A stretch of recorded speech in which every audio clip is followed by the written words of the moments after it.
Okay, let's get started. Have you ever felt overwhelmed with all of the information that you collect on an every day, whether it be emails or PDFs or downloads or infographics and even YouTube videos?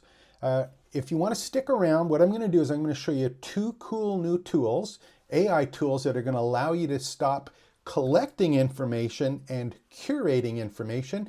And at the end, I'll even got a special demo on how I use these two tools to automatically take what I'm curating it, create blog posts from it, and actually have those blog posts actually automatically turned into social media posts. So where does all of this fit in and why is it important? Well, if you look at a morning routine, I'm sure you have one for your business, whether it's getting coffee and checking your emails, what have you. One of the things that I do in my morning routine is I watch YouTube videos. And right now I probably have about 200 active channels that I'm subscribed to. And when you think about that, what does that mean on a daily basis? If I watch any of the new videos that come out, because I'm subscribed to them, it's all information for the most part that I'm interested in, that I need for my business, that I think is important to me personally, growing my business, using internally, creating online courses. I'm watching all of these. Even if there's 200 subscribed, I'm probably going to end up with 15 or 25 videos a day that I'm going to want to watch. And the thing is that if I look at those, let's say 25, just to give an example. You got 25 videos that you're watching. I'm sure you're going to pick up at least a couple ideas. Let's say you pick up 25 ideas, that 25 or 50 ideas that you have to remember on a regular basis. What happens over the period of a week? Is it 100 ideas that you want to keep track of? Over the month, is it 400? Over the 12 months, over the year, you got 5,000 great ideas.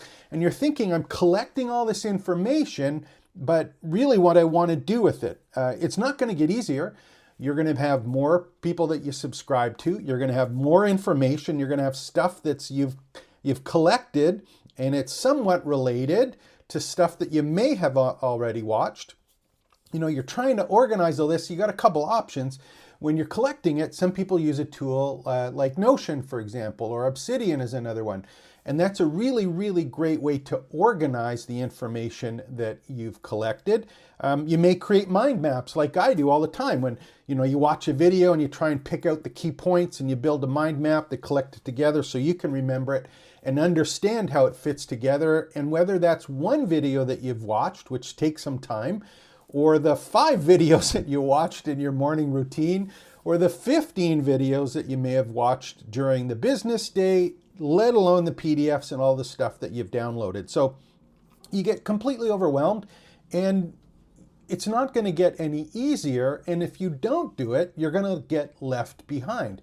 So we're kind of stuck in a really, really bad situation, right? It's like, what should I keep and what should I let go? You've got to figure out, what is it that, that you have saving or needed, but where does it apply? Does it apply internally to my business, or is it information that I'm going to share externally?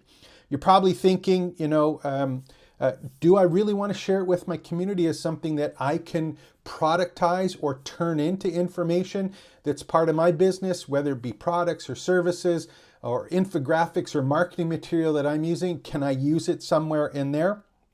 And at the end of the day, I think what you want to do is you want to be able to say, look, I've collected this information. How do I curate it properly? And that's where these two tools come in. So here's an example of what normally happens in the past. Let's say you get an email, and when we first started with ChatGPT, one of the things you did is there was a number of extensions, not custom ChatGPTs, not custom GPTs, but extensions. And extensions allowed you to do things like have ChatGPT look at a YouTube video and actually create a blog post from it. And there was one of the ones called VoxScript, which was available. And if you were looking at a particular ChatGPT window as an example, and let me see if I have one open here. Let's go. I don't have one open, but we'll give you an example of what happened. Actually, let me open another one here. I'll just open another tab. I open all of these tabs while we're doing it. and hopefully I'm going to go and try and go through them in order based on the little bit of work that I did during these live sessions. But what we used to do is there used to be up on the top here, there used to be extensions, and you could have 3 active, and one of them was called VoxScript. And all you need to do is you would go and you would put the URL of the video in, and it would give a summary, and you could ask it to, create a real blog post from it. Now they're not available anymore, so you've got to go find some custom GPTs, and these are the 2 that I want to talk about.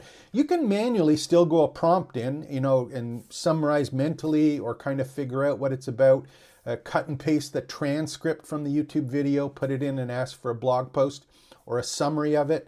But that takes some extra time, and it's manual prompting. So here's the 2, and I want you to keep these handy. The first one is called GLASP. I'll open that one up so that you can see it. That one is glasp.co. And what this one does is this is a custom GPT, and it's also a Chrome or Edge browser extension.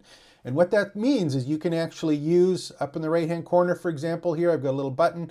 It'll automatically, in this particular case, one of the things that it does is this is the important one here, allows you to, is it on this one? Let's not on this one. Let's do, let me just see this one, a use case. I'll open up a use case one.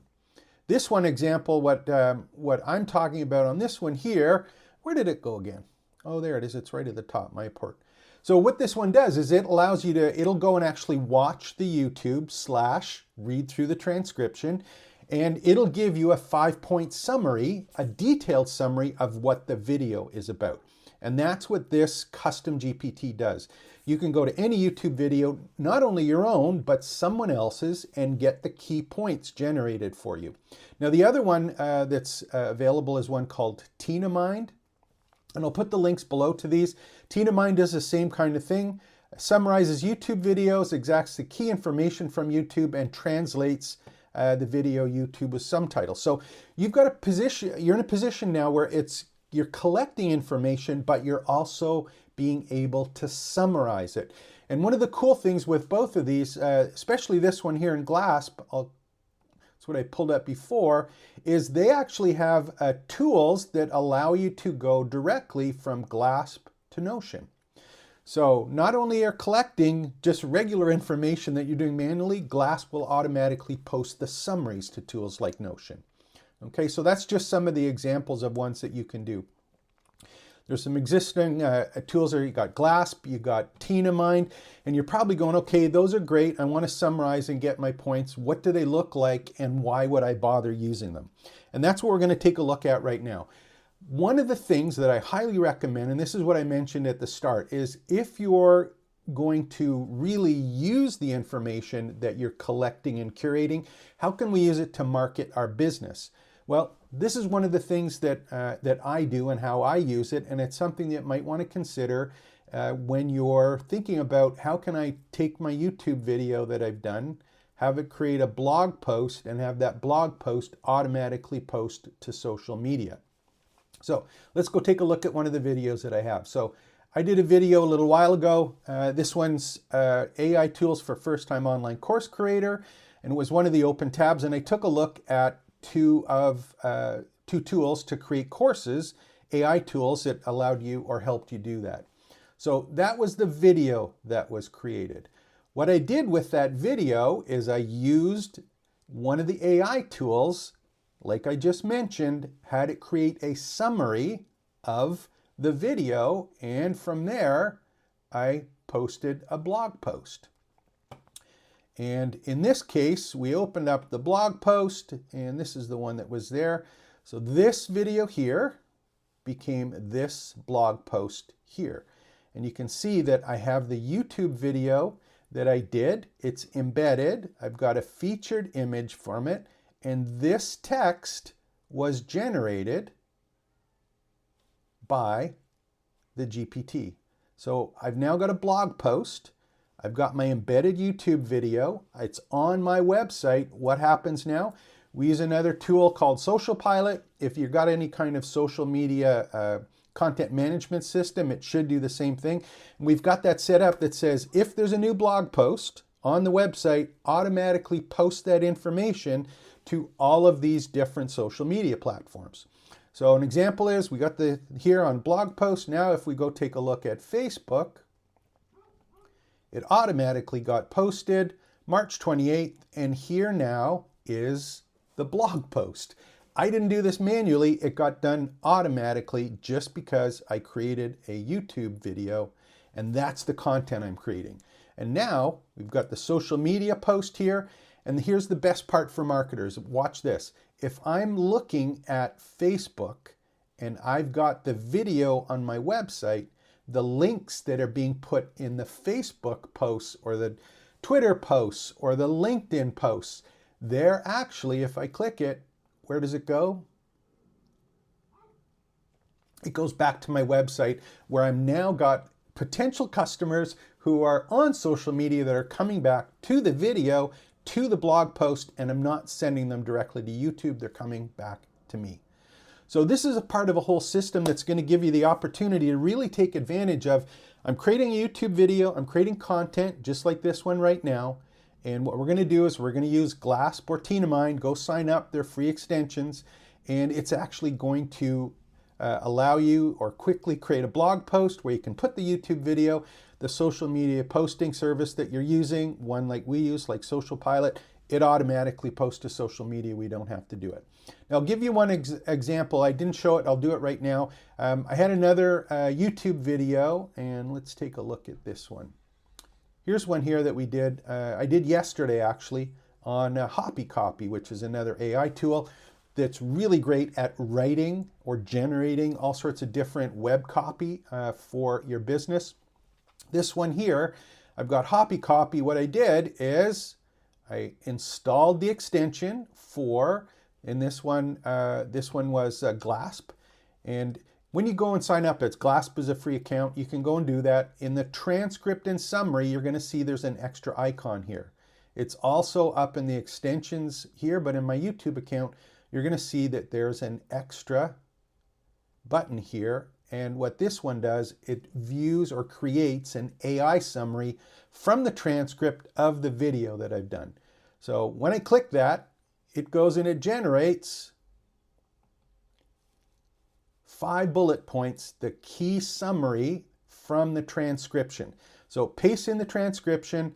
Usually you should be to under 20 minutes is what I've been told for using Glasp. So you can't have a video longer than 20 minutes.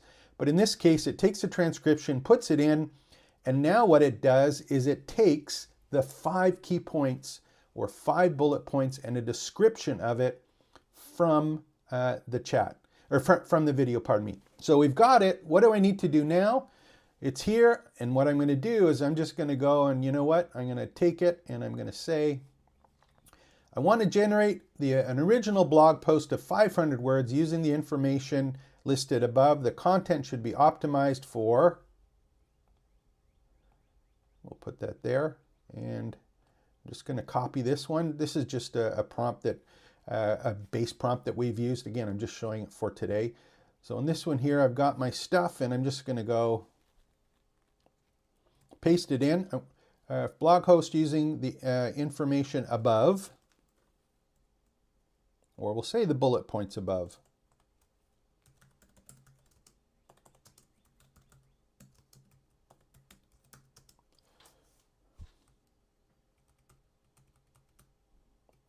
There we go. We'll just put it in here. The content should be optimized for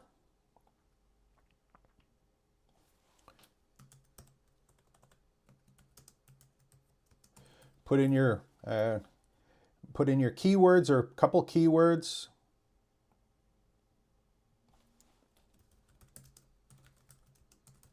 So I just put in online course content and AI web copy. Please use the appropriate markdown. So what I'm going to do is I'm just going to do this.